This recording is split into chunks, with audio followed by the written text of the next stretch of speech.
Missouri ABCs, an alphabet book of Missouri plants and birds by Matthew Magoc. A is for American white pelican. Did you know that the American white pelican has a 9-foot wingspan?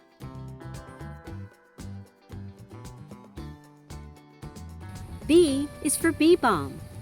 Planting bee balm in your garden at home, you could attract hummingbirds and butterflies to your backyard.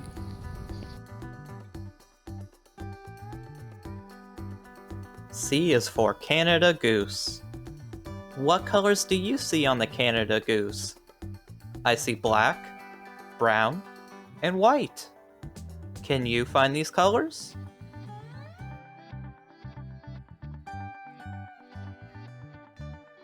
D is for decurrent false aster. There are so few of the decurrent false asters left that it may soon be completely gone from Earth. It is an endangered plant.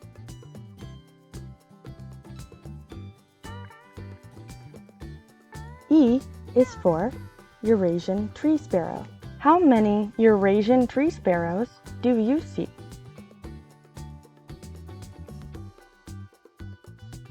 F is for fire pink. What color is fire pink's flower? Careful not to be tricked by its name. G is for great egret. Look carefully at the great egret's neck. It makes a letter in the alphabet. Can you find what letter the egret's neck makes?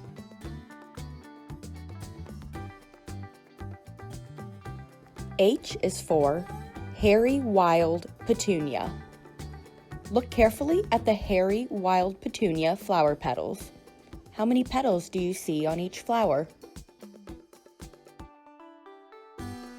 I is for indigo bunting. The indigo bunting may fly as far as 2,000 miles from their winter home to their summer home. J is for Joe Pyeweed. Folklore states that Joe Pyeweed received its name from a Native American medicine man named Joe Pye.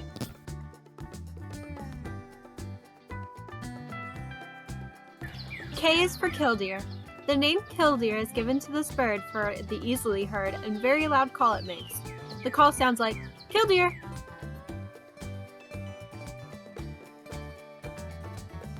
L is for lanceleaf coreopsis. Lanceleaf coreopsis is a beautiful flower to place in a vase each summer. What is the color of the lanceleaf coreopsis flower? M is for mallard. While in the water, a mallard looks for food by tipping their heads underwater with their feet and tails up in the air. N is for ninebark. Ninebark is a shrub that can grow 8 feet tall. How many colors can you find in this picture of ninebark? O is for osprey. You could travel all over the planet and still see an osprey. Ospreys live on every continent in the world except Antarctica. P is for partridge pea. The seeds from partridge pea are a vital food source for the northern bobwhite, as the seeds remain in good condition throughout the winter. Q is for quail, like the northern bobwhite.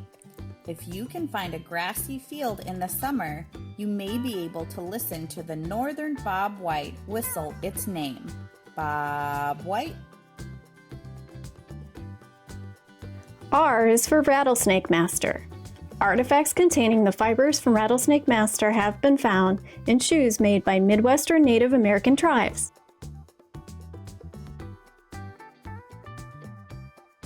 S is for solitary sandpiper. The solitary sandpiper, with its long tweezer-like bill, can catch insects that burrow deep in the mud.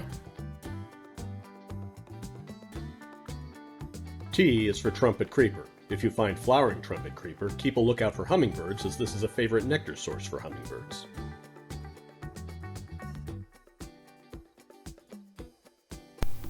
U is for utopia. Planting lots of native plants helps create a utopia, or the perfect qualities that birds and insects need throughout the year to be healthy. V is for Venus's looking glass. The Venus's looking glass's seeds are very tiny and spread by gusts of wind. Next time the wind blows, see if you can find seeds floating in the air. W is for Wilson's snipe. The myth of the Wilson snipe being a fictional bird is not true. They can be seen in Missouri during their migration and winter. X is for X marks the spot. Not all birds nest in trees. Some nests are on the ground. Can you find and count how many eggs are in this nest? Y is for yellow coneflower. It's nice to leave the flower heads of the yellow coneflower up all winter, as American goldfinches will feed on its seeds. Z is for